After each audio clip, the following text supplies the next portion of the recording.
Hi, I thought today I would show you how I do my base or my foundation and concealer routine um, and really show you from start to finish what I do on a daily basis.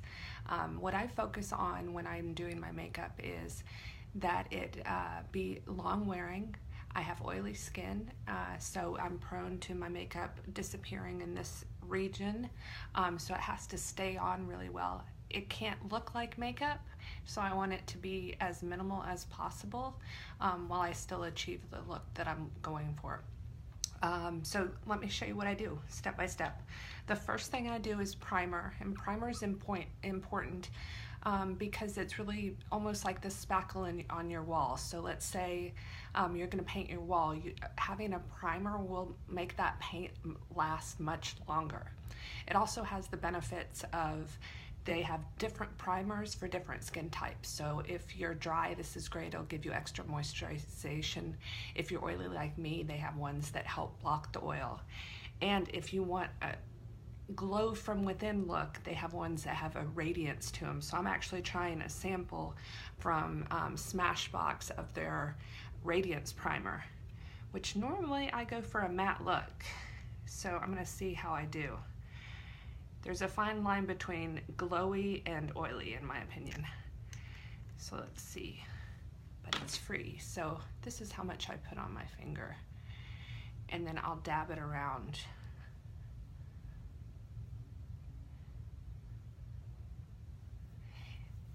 Good primer will really help minimize your pores. So if you have an issue around your nose or anywhere that your pores are showing through and the makeup's making them look worse, a good primer can help.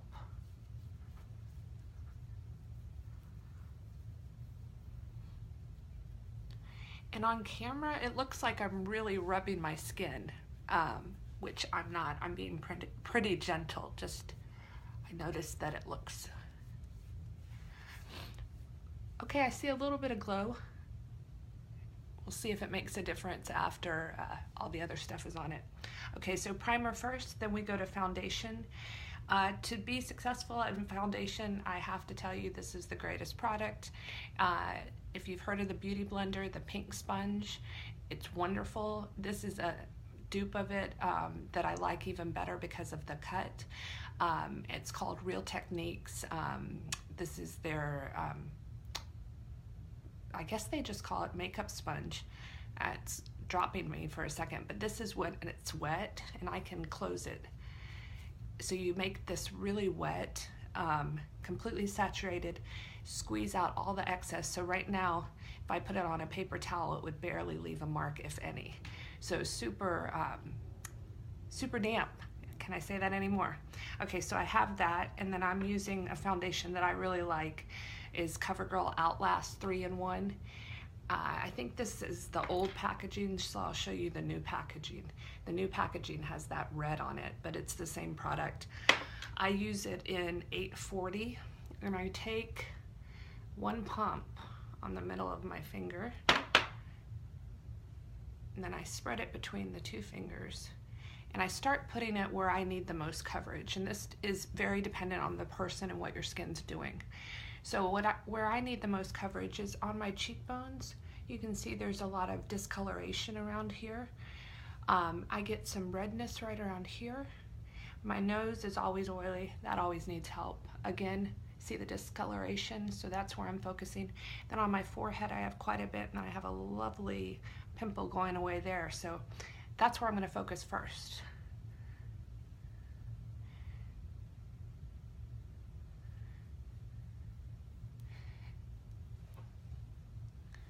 So now that it's evenly distributed, I just move it around with my fingers. Again, I'm really focusing on the areas that I want to cover, leaving some areas even blank, but that will all be blended out with the sponge.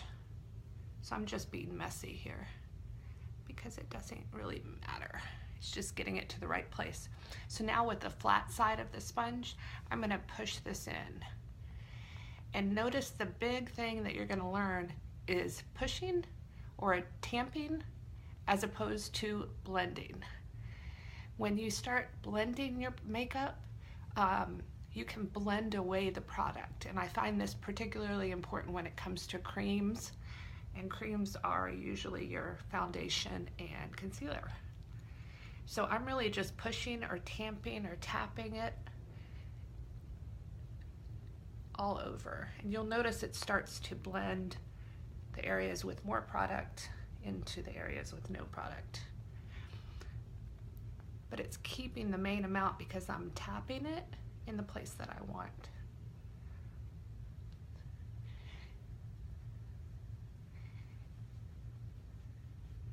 So this is with one layer of foundation.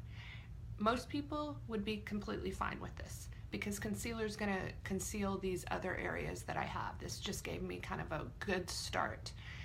I have skin that I feel I need 2 pumps, so I do 2 layers. So exact same process.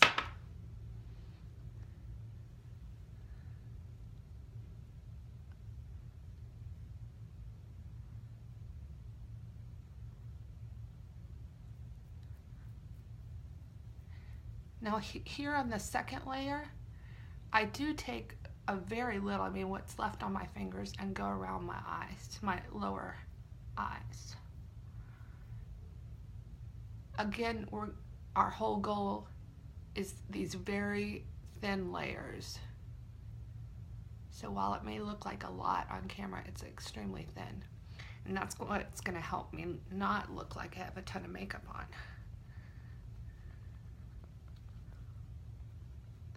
And I go right over my lips because you'll see when we do our lip liner, I want it to look clean around the edges. And I naturally have some redness there. So I like it to look a little more clean, so I get right to it.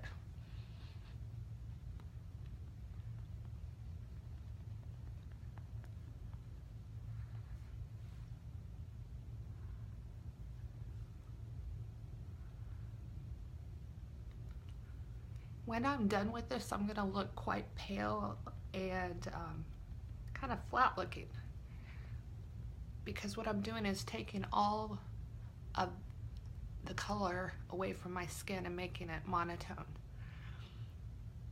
That's the goal with the foundation.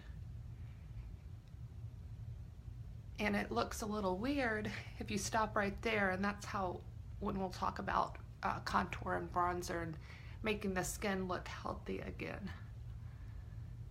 Okay, so those are that's the second coat. And for me, we're starting to do good. I feel like here on the edges, you can still see some of the discoloration, but it's much less than it was.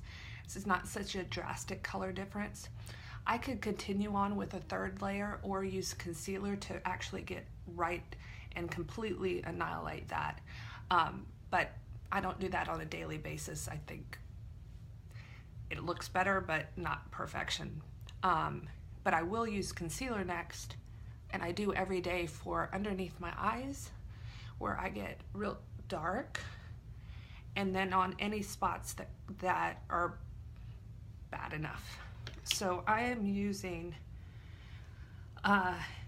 Maybelline Super Stay Better Skin Concealer. This is a wonderful concealer that is very, very thin.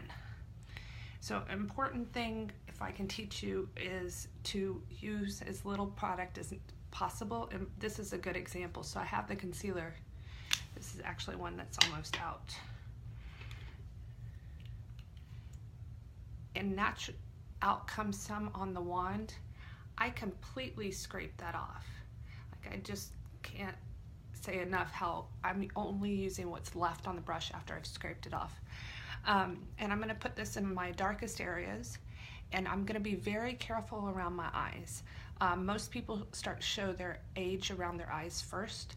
So for me particularly, this is where I'm showing age, and because of that, I'm getting those little lovely wrinkles here. And makeup can make them look worse. So I have to be very careful, and I am this way with most people that I work on, because after the age of about 25, you gotta be careful around the eyes, because that's where your makeup can really show as makeup.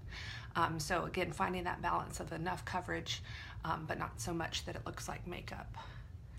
So I'm putting it right here. Again, I'm not doing a huge amount. I'm doing exactly where I want that coverage. And underneath my eyelashes gets super red. So I like to make that look a little cleaner by going directly under. Most people don't need to do this, but some people get red right here. But red around your eyes equals tiredness. Okay.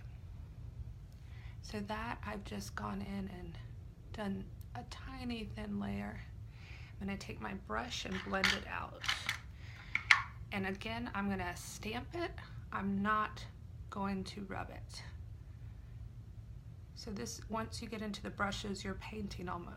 You are painting. And there's that, I think it's pointillism. I'm sure I'm about 40% correct on the name of that, on the pronunciation, where you make tiny, tiny dots, and that's how the painting is created. That's what I think of.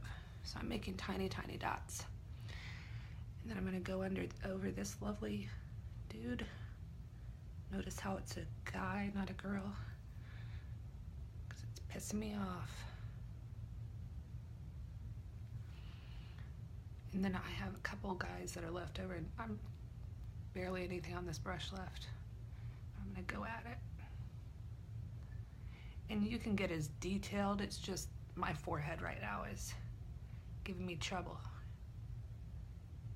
Good, I'm tamping. It's important too to match your concealer to your foundation, not a shade lighter. A lot of people have been taught to go a shade lighter, and there's a reason they were taught that. It's for highlighting purposes, but it's not the same as a concealer. Highlighter, you want to put in different strategic areas. Concealer, and the way that I'm using it is to actually conceal the discoloration. So I want it to match exactly. I want my face to look uniform. So I did one layer. There's nothing left on the brush. I'm going to do one more. I think this might have been the one that was out, because this is less on my brush than normal.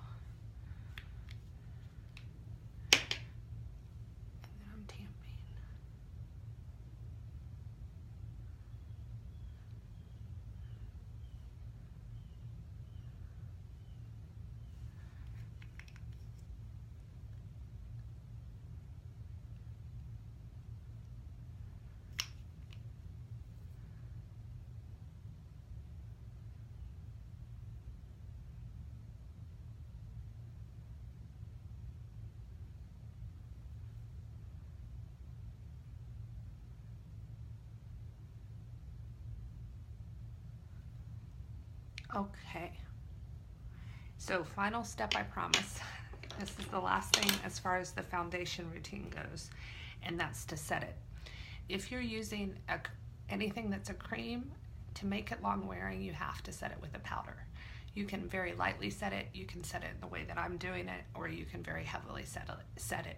And there's a purpose for each of those, but I'm going to show you what I do every day, and I do it again so it'll last all day. A very thin layer so it won't look like I'm wearing makeup. So what I do now is I use Coty Airspun powder. This is old school from your grandmother. It smells like your grandmother. It's amazing. There's a Laura Mercier product that's about, I don't know, $40 that I'd like to try because it's supposed to be as good as this. But this is like $8 on Amazon. It is hard to find at the store. So I have usually enough in the cap that then I will take, weirdly enough, your makeup sponge. So it's still damp. I use the end part to do my makeup, and then I will use the corners to do the powder. So I'm taking it, I'm going directly in it, getting in a good amount, and then I go into the cap and push it into the cap, and that takes off any of the excess, so there'll be a little here. What I do now is, again, I push the powder in, and I'm going to start with those areas that I get the most oily.